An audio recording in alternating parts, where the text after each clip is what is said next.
The SU-152 went from drawing board to first prototype in just 25 days. Despite never being designed to fight tanks, it became the best tank killer the Soviets had, but the way it earned its reputation was nothing like anyone expected. This is the dark story of the infamous Soviet heavy self-propelled gun and what it did in the horrific combat of World War II. Let's begin. So what made the Soviets scramble to create this weapon exactly this way and in such a short time? Soviets launched Operation Uranus and encircled the German 6th Army in Stalingrad. After horrific fights in the city and encounters with a new zoo of German tanks, tigers, panthers, and later elephants, Soviets very quickly realized they needed a new heavy weapon, and they needed it fast. The new German heavy tanks were a concerning issue, but the assault gun actually came for something else entirely. Frontline units were severely underpowered and ill-equipped for the new way of combat. They had artillery and combat engineers, of course, but almost all of the Soviet guns and howitzers at the time were towed, either by artillery tractors or horses. Early 76mm guns on tanks didn't have enough power to blast fortifications, and with combat now in cities, they needed such firepower beside them. When you add to this deep snow, no roads, shattered city streets, and counterattacks, vulnerable towed guns were becoming increasingly less effective. They were often abandoned after their crew either died or had to retreat in the face of ambush or counterattack and leave their weapon behind. Soviets already had this issue in the Winter War when they struggled with heavily fortified Finnish bunkers, and the KV-2 with the 152mm howitzer was already built for that purpose. But the huge turret with an enormous gun worked catastrophically in practice. It made the tank too heavy, especially too top-heavy, and too complicated to produce. So, to solve this issue, the Soviet army began to develop a heavy self-propelled gun that would carry the powerful 152mm ML-20 howitzer, offer protection for its crew, and still be quick and simple to build. And when we say began developing, the first prototype, designated as Object 236 or KV-14, was built in just 25 days. The most simple and cost-effective design was chosen, using the KV-1S chassis, slamming the already existing gun on an already existing hull. Frantic testing began, and as the need was so critical, after just mere weeks the design was accepted into service. Production began immediately. It's really interesting how Soviets went from problem to solution, and its production in such rapid time. Just 4 months from brainstorming a new concept to its mass production. Maybe we should try some of that vodka. Jokes aside, in the next 10 months, they would spit out some 700 SU-152s. Essentially, this was a 45-ton vehicle built around the huge howitzer. It fired 2-piece ammunition weighing a little under 50 kilos, 110 pounds. The standard high-explosive shell had around 6 kilograms of TNT, quite enough to obliterate a bunker or level a smaller house completely with one shot. Because of the weight, the 2-piece arrangement, and the quite cramped loader's position, the rate of fire was only about 2 rounds per minute. Also, they could carry only 20 rounds, but it compensated with single-hit, complete destruction of most targets. It wouldn't wait long to see combat, as the Battle of Kursk approached, today known as history's largest tank battle. SU-152s were formed into independent, self-propelled artillery regiments, with crews hastily trained, and the first 12 of them were sent to Kursk. It was July 6, 1943, when a battery of SUs lay in ambush, and new German heavy tank destroyers Ferdinands, later renamed Elephants, approached. It was among the most heavily armored vehicles of the war, with 200mm of frontal armor and weighing 25 tons more than the SU. At 800 meters, the first Ferdinand was hit and set ablaze. There was no protection against heavy, high-explosive shells.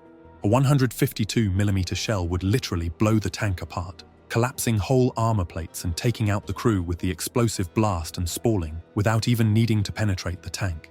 There was even a recorded instance where it hit and flipped over a Panzer IV.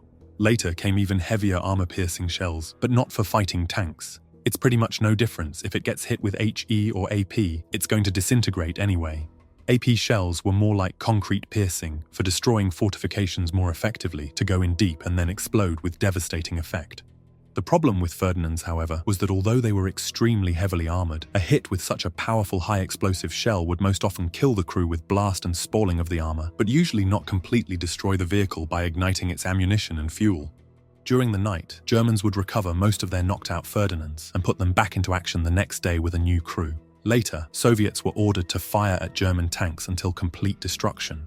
A few days later, 3 more Ferdinands were knocked out, among the new Panthers, Tigers, and Panzer IVs. Here, after effectively destroying German animal-named tanks, the SU-152 got its nickname, Zera Boy, meaning Beast Slayer. However, fighting was heavy and chaotic, with enormous losses on both sides. SU-152 was never designed as a tank destroyer like the Germans did with their self-propelled guns, but who would have said that an extremely heavy high-explosive shell would have such a nice side effect?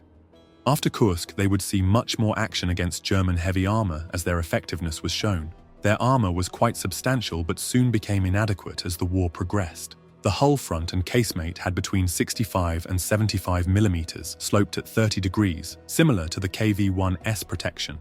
Sides were flat at 60 millimeters and the rear 30. This meant it was protected to some degree from frontal hits, but German 88s were still very deadly to them, even head-on at long ranges. Germans were now fielding improved and almost twice as powerful L-7188s on heavy tank destroyers.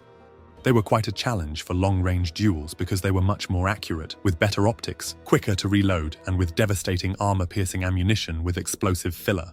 SU, on the other hand, was much slower to engage, slower to aim, not very accurate, firing in a high arc, and extremely slow to reload and fire again with corrections. Although they were initially designed to lead the attack and support the infantry directly, tactics sometimes changed. It turned out they were often more valuable staying behind, ambushing the enemy, or supporting the first wave of infantry and tanks from about 200 meters back. When they got held up by fortifications, SUs would come and make them not exist anymore. In urban combat, they were also appreciated. Instead of infantry clearing the buildings, SUs would simply collapse them together with their defenders. At first, it didn't have secondary armament for close anti-infantry protection. This was expected to be handled by its crew with PPSH submachine guns and grenades. Later, most of them got a 12.7mm DSHK heavy machine gun on the roof for anti-air protection, which they could also turn on enemy infantry and lightly armored vehicles. It had a 12-cylinder diesel engine, giving it around 600 horsepower with wide tracks and quite good mobility for a 45-ton vehicle. But components worked at their limits with this weight. The fighting compartment was quite cramped, with the gun's breech, ammo, and internal fuel tanks taking most of the space. And yeah, ammo and fuel tanks were inside the fighting compartment, one beside another. One of the fuel tanks was right beside the driver, who couldn't quite leave his position if the gun was not traversed to the left and the breech cleared his way. So heavens forbid that something like a hot piece of metal with explosive comes through your armor. Inside were 5 crew members. The driver, gunner, and loader sat in line, one behind another on the left side of the gun's breech. On the other side were the breech operator and the commander. Firing the gun was a unique but not quite pleasant experience. A large muzzle brake was added to help with the immense recoil. Range was up to 6,000 meters, but accuracy degraded already after 800. However, the SU-152 was from the beginning intended as a stopgap solution. The problem was, it was mounted on the aging KV-1S chassis that was already unreliable and under-armored for the later stage of the war, but its weapon and concept were very effective. So, the Soviets now took the new IS platform and essentially made the same but improved weapon, the ISU-152.